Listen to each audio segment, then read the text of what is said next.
look at a familiar passage. I want to look at Psalm 51.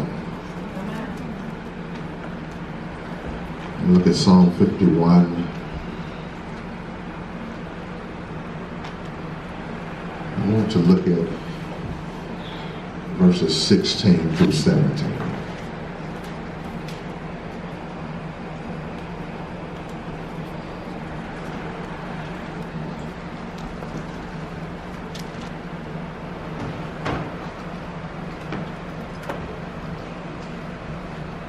Psalm 51.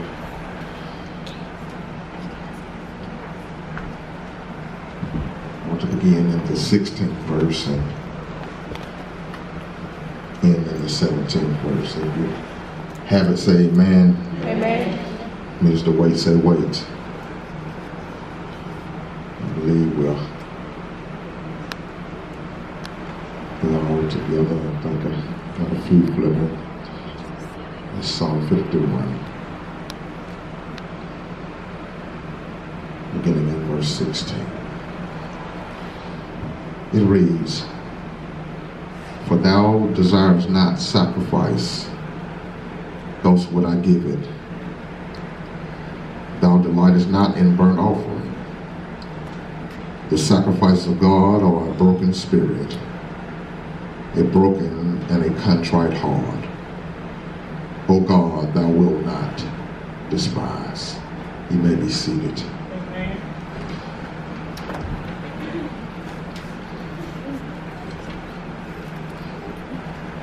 If I had to put a title on this, I would simply talk about a satisfying sacrifice. A satisfying sacrifice. As I was prayerfully pondering on what would God have me to say to his people on today, I thought about a lot of the things that are going on around us, over us, and in us. And there are things that are happening that we just can't be silent about. There are some issues that you've got to choose a side. You can't be neutral, can't be in the middle. You've got to get on one side or the other. We're all familiar, I believe, with some of the latest things that have happened. One of the latest is that Nike has signed, I believe his name is Kaepernick. I'm not a football fan, but they signed him and talks about this slogan about sacrifice. Some would say that he has not sacrificed anything. That was just a mere publicity stunt. Some would say, well, when he sacrificed, he's already rich already. Some would call him a hero, while others would call him a villain. Some would call him brave, while others would call him a coward. Some look at his activity of kneeling during the national anthem as a discredit to this country, while others understand, or say they understand, what he's kneeling all about. Some say that Nike, by signing him, has sacrificed their bottom line, while others feel that it will increase their bottom line. Then I'm really not concerned about all that. What bothers me, Jeanette, is how Christians can be on the opposite spectrums of belief. It behooves me, it baffles me that we can say that we believe in the same Christ and yet and still be on totally different sides of the spectrum. Some that are lighter than we are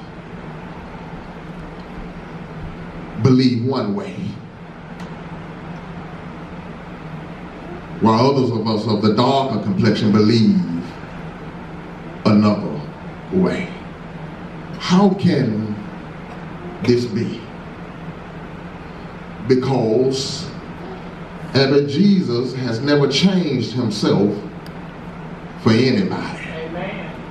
Amen. And Jesus is truth. Yes, he is. His life is the very reflection of truth. It behooves me that when we decide to stand up for ourselves, that we are looked as if we should not. Amen. It baffles me that when we want to help one another, the people say that we ought to be quiet. It confuses me. John, not only does it confuse me, but it causes me to become angry. Not with a fleshly anger, but with a holy anger. Because you could not be following Jesus and try to support any type of injustice. Amen. You could not follow Jesus if you want us to be quiet about the conditions of our community. Yeah. You could not be following Jesus if you are mad at us for caring for ourselves. Amen.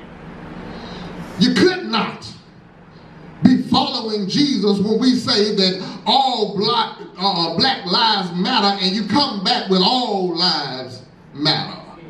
As a challenge to us that we should not care for ourselves. We understand that all lives matter. But now we are waking up to say to each other that if we don't do it, who will do it? Amen. Amen. Amen. And if we don't do it, they surely are not going to do it. Amen. Because they now understand that they hadn't done it yet. And when we look at it, they ain't trying to do it. Amen. As a matter of fact, we should come to a place that we don't want them. Are y'all in here? Yeah. We don't want them to do it for us. Yeah. Only we can do it. Amen. Listen, some might think that this is a message of division. It's not a message of division, but it is a message of unity. Amen. And see, before you can go out in the world, your house needs to be unified. Your house needs to be together. Yeah. And can I tell you that we all come out of, y'all ain't gonna help me, out of the same house. We have the same ancestors that came over here in chains, All right. brutally beat, thrown over ships as if we were nothing but mere property and cattle. And I don't understand how we don't become upset. Amen. I don't understand how we don't want to meet the challenge. I don't understand how we are so glad to be rooted in ignorance. I just don't understand.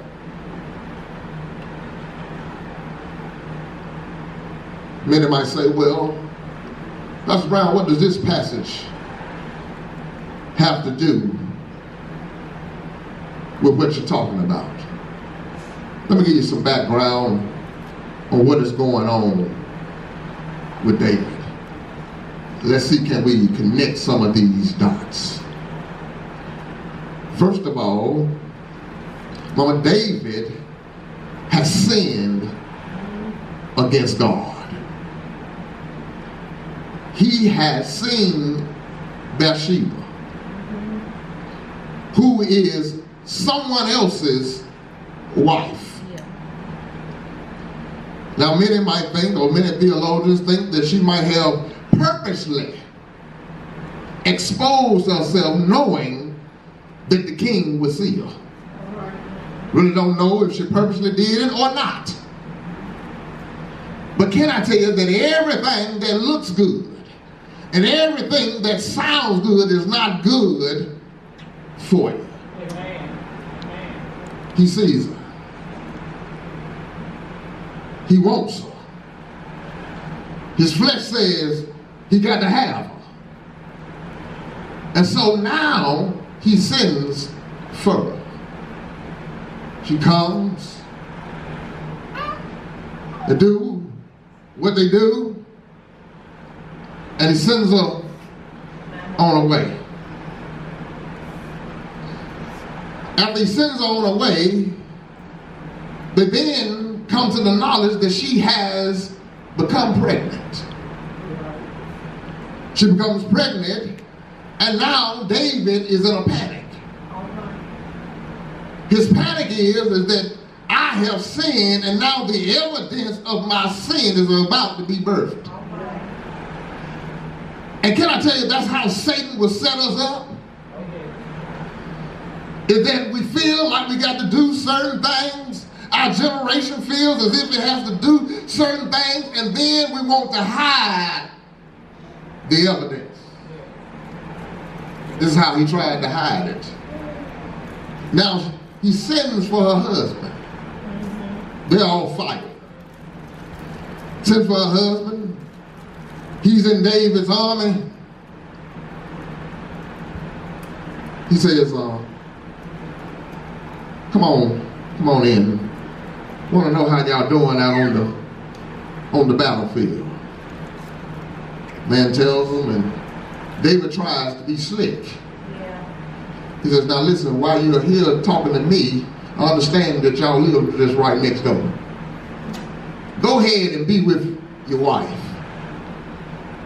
But the man, really in his heart, was more honorable than David.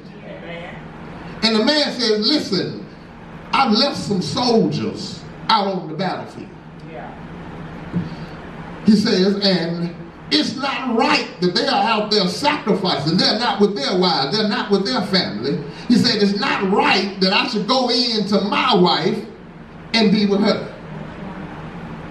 David went to scratching his head now because his first plan didn't work. Joshua was an evil scheme to cover up what him and Bathsheba had done. So now he comes up with a more evil and wicked scheme. He says, okay, you didn't fall for that? He says, well, let me get some of the other captains. Listen, y'all put him on the battlefield. Put him in the front.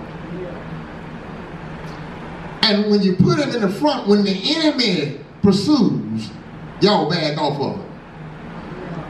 What he really had did was David had appointed this man to be really assassinated. Can I tell you that in our generation and in our race, a lot of times we don't stand with folk that we should stand with. Listen, we ain't trying to be fooled, we ain't for no foolery, but can I tell you that some of our black leaders are telling the truth, and we should stand with them. Y'all not going to help me. They bagged off from him. He was killed. But see, no matter what you try to hide, no matter what kind of scheme you come up with, God has the final say. Well, what happens? God sends Nathan, his prophet, the man of God, to confront David. Now watch this. Although Nathan is doing, Ms. Collins, what God has told him to do, it's still dangerous. Y'all ain't in here. It's dangerous, y'all, to stand up. It's dangerous to tell the truth. It's dangerous to say what thus saith the Lord, especially in these days and times, because people don't want to hear it. And it don't, listen, it don't tickle their flesh when you tell the truth. A lot of people will hate you for telling the truth. But you got to stand with truth anyhow. He goes in, said, David, I need to talk to you. He said, listen, I know you tried to hide it. I know you tried to cover it up. But God is an all-seeing God. And God, you have caused God to become angry and displeased with you. What are you saying, Josh Brown? This is what I'm saying. If we don't wake up, if we don't begin to stand for what Christ has stood, has bled and died for, God becomes displeased with us. And the only way to get some of these things turned around is you got to get with God. You got to raise your family in God. You got to teach your community about God. You got to tell your children about God. You got to show them how to follow God. Y'all ain't in here. You got to show them how to follow God. You got to show them how to praise God. You got to show them how to pray to God. You got to show them how to sing to God. You got to show them how to read about God. You got to show them how to honor God. And you got to tell them, listen here, it's better for you to satisfy God first than anybody else.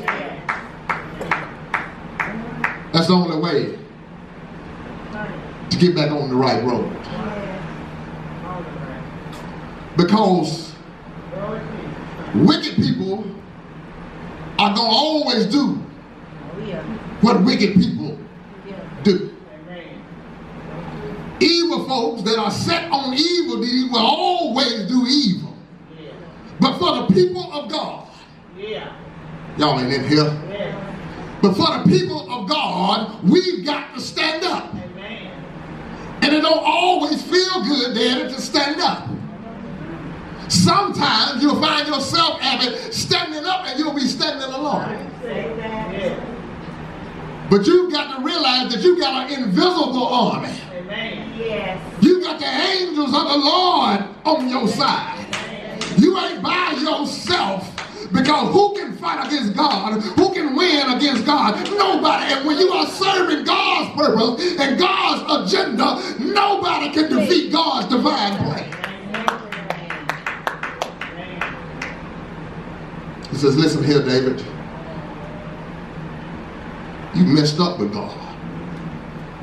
God seen what you did. God really thinking about killing you. But God, who is immutable, who changes not, which means that he has an holy anger, and for sin there has to become wrath. But even, mama, with his wrath, he's still a merciful God. And God can work that thing out between, y'all ain't in here. Y'all don't know when to shout. God can work that thing out between himself. Yeah, I got the wrath of God, but I also have the mercy of That's what Jesus came to settle. I told you that we were enemies against God, and that's why he sent his son. Yeah. Because we were on God's hit list. Yes. Man. David. And it's funny. Then one of the descriptions of David is a man after God's own heart. Yeah. Smith, I sometimes wrestle with that because, David, you're an adulterer. You're a murderer. You deceitful. You steal. You lie. You curse. And here God talking about you're a man after his own heart. Here's how though, Tracy. Because beyond your actions, God sees the heart. Amen. Beyond your actions, God knows what he put in you. Yeah. That's why the Bible says that the gifts of God are irrevocable. And what God has purposed for you is going to be. What God has for you, baby, it is for you. Your burdens, your sufferings, your storms, your blessings, y'all ain't in here. What God has for you, it is for you. Yeah. No matter how many times they can try to deny it. No matter how much they try to delay it. Then we've come this far by faith. Yeah. Leaning on the Lord. Yeah. Now what makes us think, Kim, that if we come this far by faith leaning on the Lord, why are we now trying to lean on something else? Yeah. Says, listen here, David. You done messed up, man. But this is why David can be a man after God's own heart, because once he gets the news from Nathan that God is displeased, David tries to get it right. Yeah. See, there's something about being on the wrong road. Yeah. There's something, Jonathan, about being on the wrong road and then finally understanding, hey, I'm on the wrong road. Yeah. And then say, listen, I need to get off this road. Yeah. Some people, y'all gonna help me? Yeah. Some people are not, look, they got all the stop signs, they got all the warning signs, they got all the yield signs. Warning comes before destruction. Yeah. And they yet and still are just pressing the gas, moving on towards destruction. Yeah. But a man after God's own heart say, listen here, I got to stop this. I got to correct this. I got to get back with God. I got to get back to my rightful place. The only way I'm going to serve my purpose that God has put in me is to get on the right road, is to get with God. Listen, I have messed up. I put a barrier between me and God and our relationship. And that's what sin does. Amen. It puts a barrier Yes, it will. between you Yes, it will. and God. Now, we know that psalmists in the Old Testament, and at that time, and we talked about this somewhat last week, at that time, they're still offering temporary sacrifices.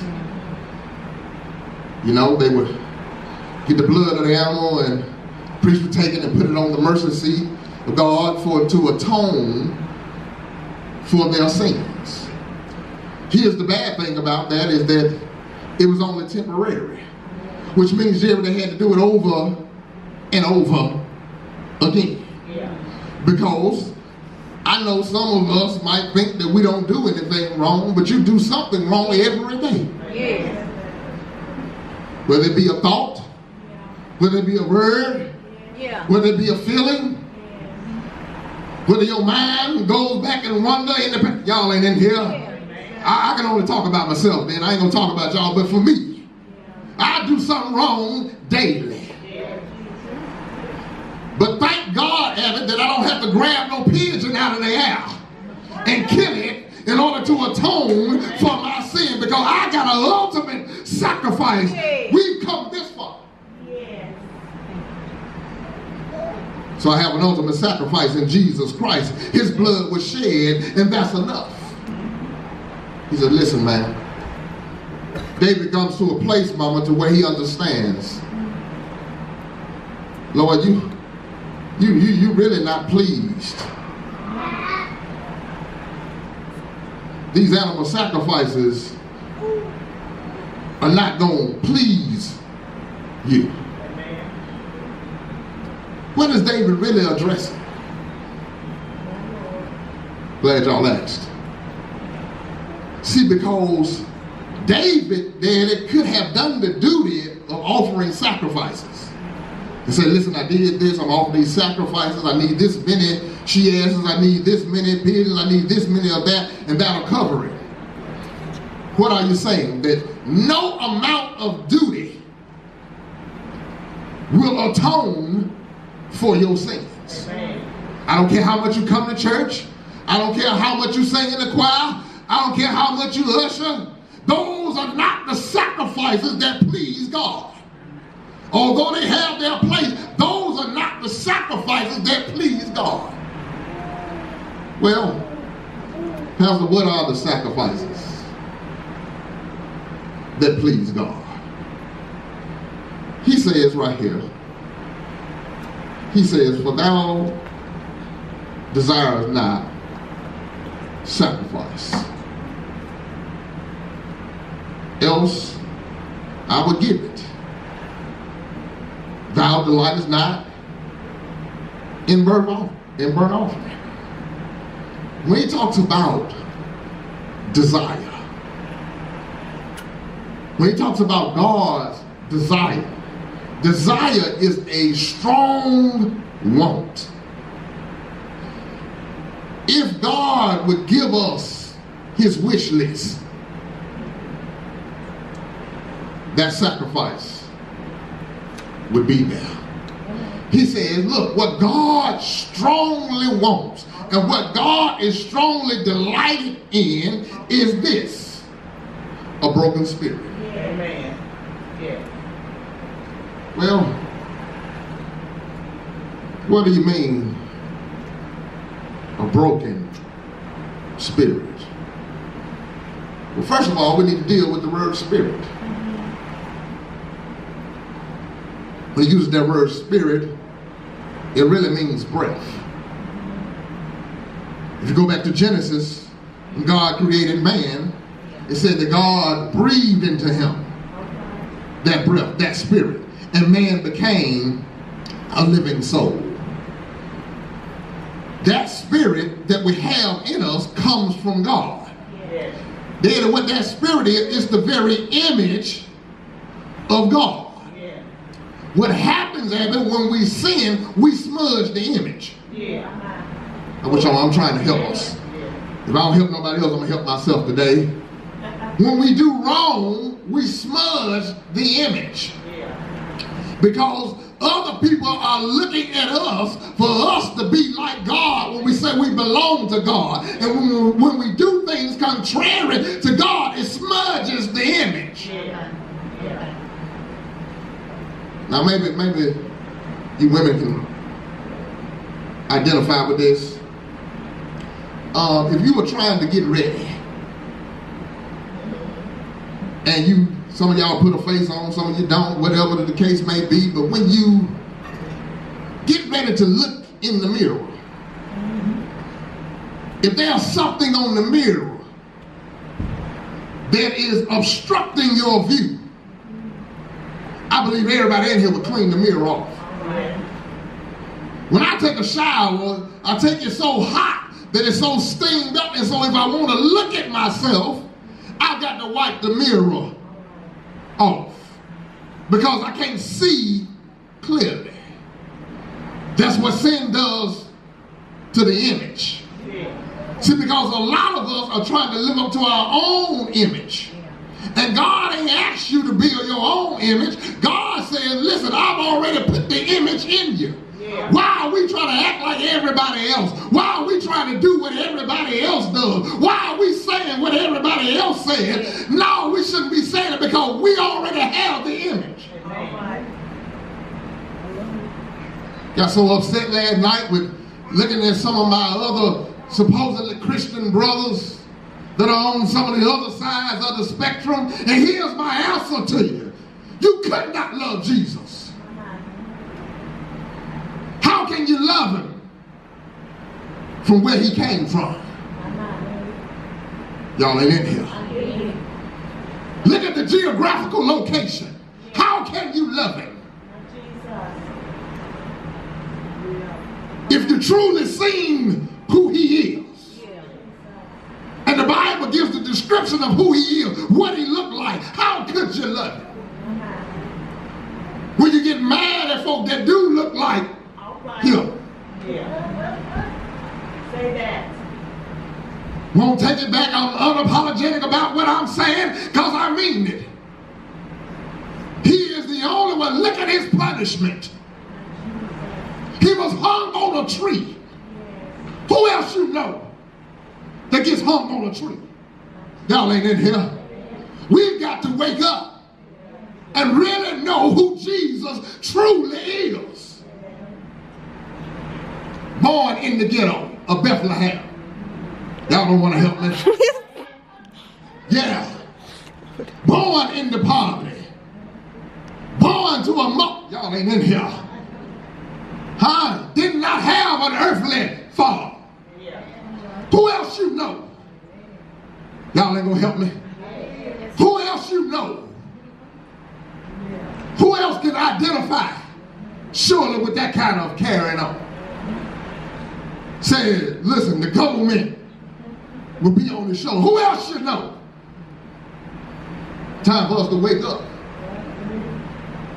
Time for us to stand up. Time for us to connect up with God. He says, look, Lord, I would give these burnt offerings, but that's not really what you're looking for from us or from me. He says, this is what you're looking for. This is what you desire. This is what you delight in, for me to have a broken spirit. Let me tell y'all something. You can look all through the Bible. Whenever God became angry with his people, he always used their enemies. Preach, Josh Brown, I'm trying. Whenever God was mad with his people, he always used their enemies to oppress them, to beat them up. Now watch this. Somebody said, now I wouldn't want to serve a God like that. Well, I do. Because just because God allowed it don't make it right. Let me say that again. Just because God allowed it don't make it right. This is what it means. Yeah, I'm allowing you to be oppressed. I'm allowing you to be bruised. I'm allowing you to be beat up by your enemies. But yet and still, I'm going to hold your enemies accountable for what they have done. It's for a purpose. The purpose is to drive us back to God. Yes. I know folks want to say we were godless, that the devil is a lie. We have always believed in God. We have always served God. Look it up. It's in the book. He says, I will give these burnt offerings.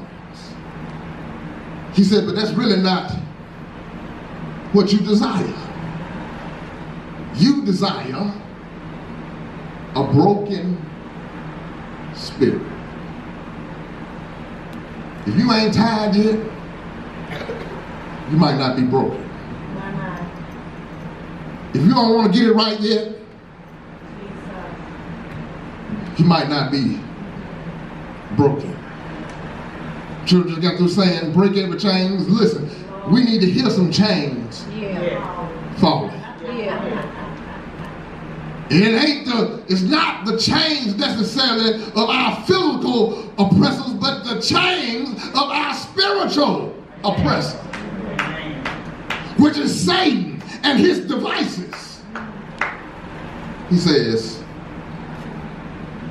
Lord, you love, you take pleasure in a broken spirit. Lord, you desire and you delight in a broken heart. Now I told you about spirit, which is the image, but when he talks about heart, he's talking about your intellect. Listen, that's where it all starts. As a man thinketh in his heart, so is he. I know they can come up with every program they want to, Miss Collins, but until we get to the heart,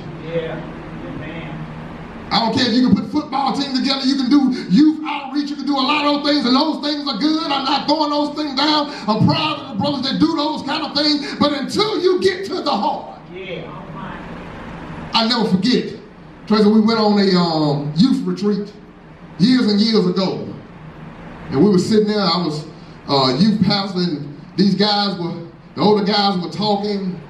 And at that time, I was working at Oak Mountain Youth Facility with troubled teens, those that have mental issues and all kind of background issues, substance abuse issues. Every issue you want to think of, they got it. Because when you read their charts, it's horrific in some of the things they have done and that have been done to them.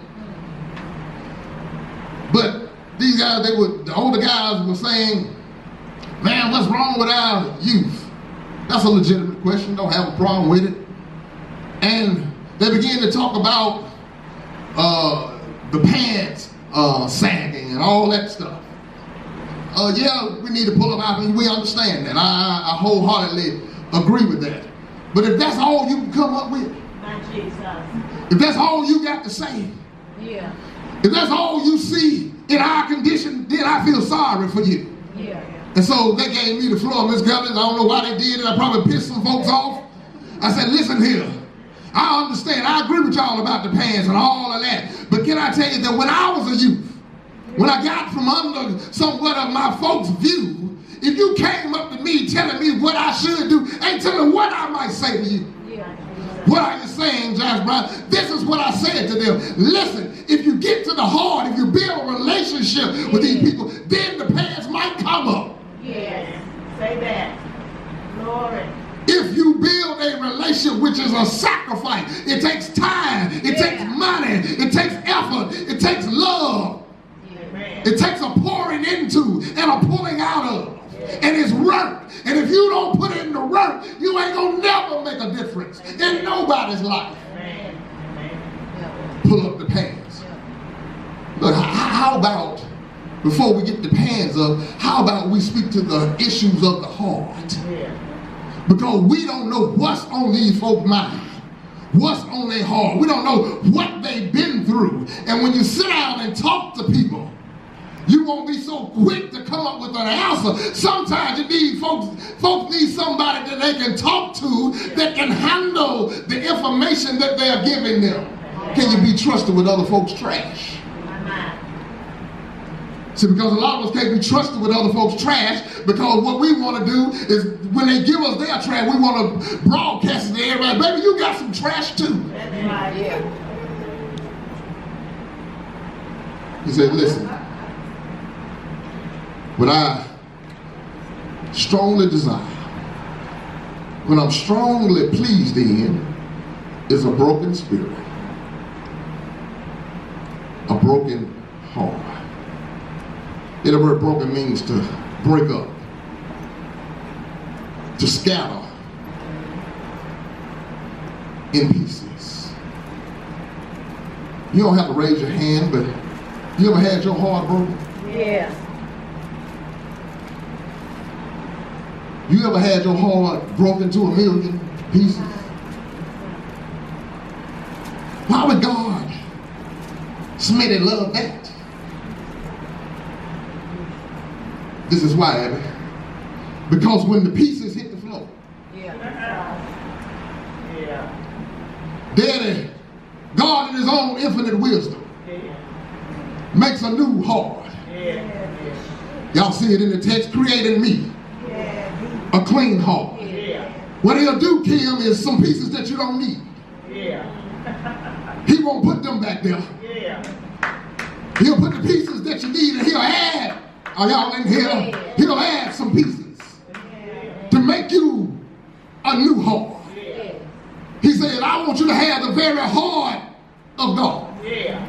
That's why the Bible says, seek ye first the kingdom of God and his righteousness, which when it talks about kingdom, it's talking about the very heart of God, the things that God cares about. And that's all God wants us to do. He wants us to care about what he cares about. He says, listen, you desire, you delight in a broken spirit, in a broken heart, and in a contrite heart. Still dealing with the mind, it's talking about your conscience. When it's talking about that, it says that your conscience should be crushed. What that means is that your conscience should be humbly under God. What you think, you need to give it to God. God, how does this compare to your word? Is this truth or not? Because can I tell you that we have been given a whole lot of untruths. Yeah. We watch a whole lot of untruths. Yeah. We sing and dance. Y'all ain't gonna help me. To a whole lot of untruths. We socialize and welcome in a whole lot of untruths. Then I'm starting to realize that truth ain't popular. But the lies are more popular than the truth. You've got to familiarize yourself. Get very acquainted with the truth. Yeah. He said, because if you do that, look, God won't despise it. That means God will look on you favorably. Yes, He will. It don't matter how men look at you, Josh. But it matters how God views you. Yeah. You know, they looked at Jesus unfavorably. And what this message is really talking about is to repent. To turn away from. Yeah. To get it right with God. I don't know how you feel about it, but my preaching can't save me. Yeah. My singing can't save me. We've got to have a broken heart. Yeah. A broken spirit. A contrite heart that comes humbly under God. Yeah. Got to connect up with him. They looked at Jesus unfavorably. Can any good thing come out of Nazareth? It's in the book. Ain't this the Jesus that's a mere carpenter? It's in the book. Had helped all kind of people spreading the good news of the gospel. Then they say, listen here, he's making too much noise. He got the folks in an uproar. His own folks, Miss Cutler, turned him over. Yeah. Can I tell you that sometimes your own folk, the folk that look like you, Yeah. y'all ain't in here, that come from where you come from. If they've been blinded, they'll turn you over. Because they are serving another agenda. And that's why I'm not quick to call everybody my brother. Yeah. Because every black man is not my brother. Amen. Y'all ain't in here. Because, yes, we might not believe everything alike, but there are some truths that you got to believe. Yeah.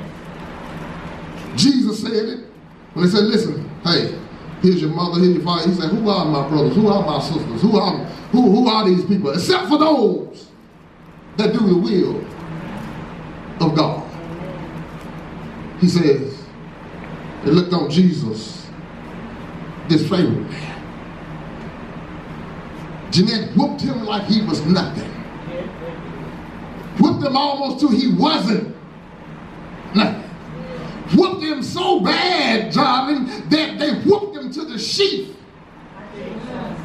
the underlayer of the flesh that holds the organs in place. Whooped him that bad. Yanked his facial hair out of his face. Spit. Y'all gonna get the picture in a minute. Spit.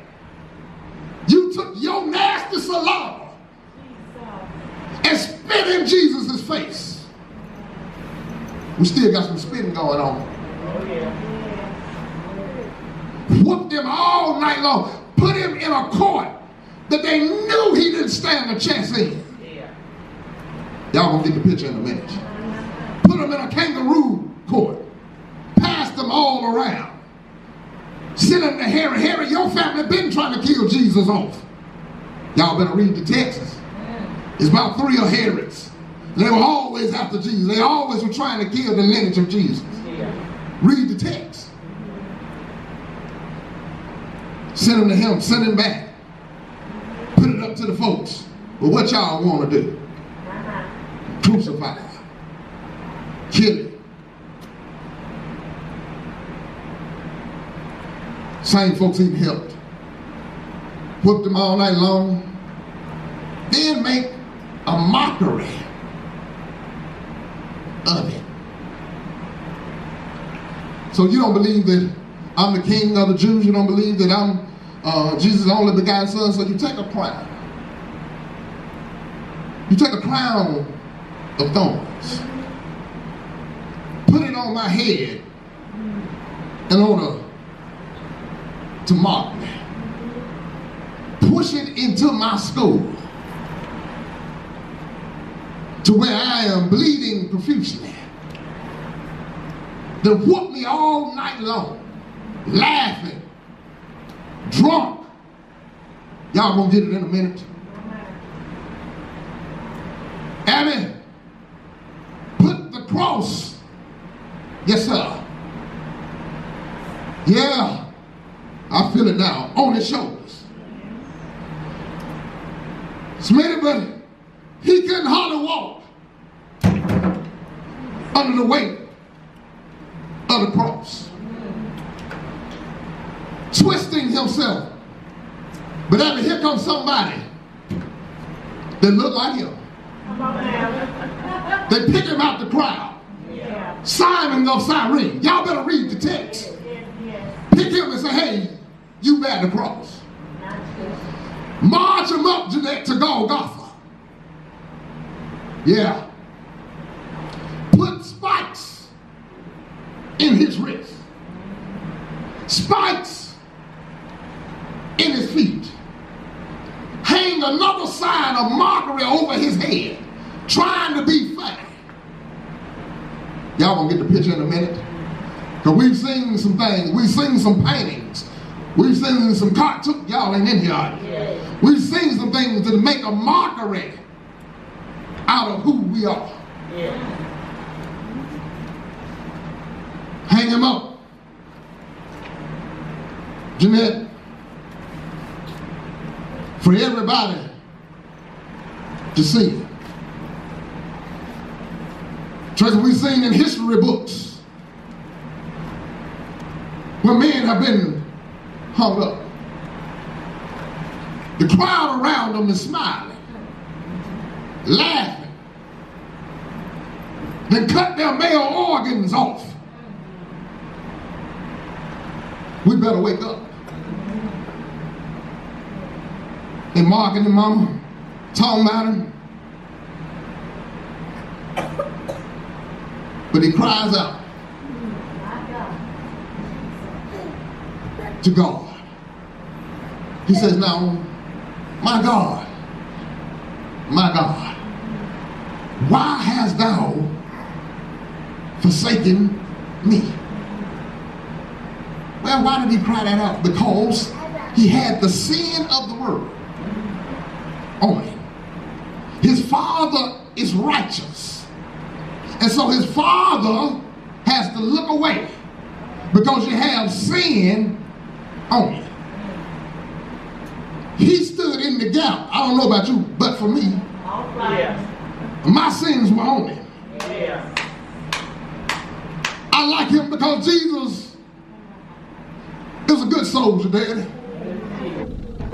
He didn't climb down off the cross, although he could have. He didn't stop it, although he could have. He could have called a legion of angels to save him, but he did not. Then he says, Father, forgive them, for they know not what they do. Let me straighten this up for you, though. They knew what they were doing. It wasn't to make an excuse because of what they were doing. They knew that they were crucifying Jesus. What they didn't know, Smitty, is the severity of what they were doing. He said, listen, y'all treating the only begotten Son of God like he's a common criminal. He said, but they still don't know what they're doing, Mama, because if I be lifted up from the earth, I'll draw all men unto me. He says, Didi, I'm trying to leave y'all, it is finished. He didn't leave his task incomplete. He gave up the ghost, hung his head, and he died. Shoved him down in a borrowed tomb. Y'all gonna get the picture in a minute. Who else dies and needs some help? Y'all in here? Who else needs some help with some funerals? Ain't that us? Shoved him in a borrowed tomb. So we got him now. He dead. He out the way. Then they can say that all day Friday. And then they say he dead. He out the way all day Saturday. But I come to tell somebody that early Sunday morning, he got up with all power in heaven and in earth in his hands. You know, he's not a stingy God. He said he got up with all power in heaven and earth in his hands, and he gave the keys. Y'all gonna get the picture. And he gave us the keys. He gave us the keys, Mama. Miss Cummins, he gave us the keys. Renee, he gave us the keys. DJ, he gave us the keys. You got some folk that locked up, you got the keys. You got some folks that's on drugs, you got the keys. You got some folks headed for destruction, we got the keys. That's the satisfying sacrifice. Know how you feel about it? But I want to see him. Oh, yeah. Yeah. I want to be with him. Yeah. Oh, yeah. Jerry, I want to see it when he clears all misunderstandings. Yeah. And I want to see when he corrects all wrong. Yeah. I want to see Daddy when he dot every I and cross every T. Yeah. But most of all, I want to see him, Mama, so I can tell him thank you. Yeah. Lord. Yeah. Thank you, Lord. For saving a wretch like me. Yeah. I was blind, Lord, and I could not see. I was lost, and Lord, you found me. That's the sacrifice. If we surrender to God, look, God will raise you. He'll raise you up. Don't mean you won't have storms. Don't mean people won't talk about you. Don't mean folks won't hate you. Matter of fact, they might hate you even more. Yes, they will. But that's all right with me. Because I want to do what's pleasing to God. The doors of the church Oh, Lord, I want to give you what you really want from me.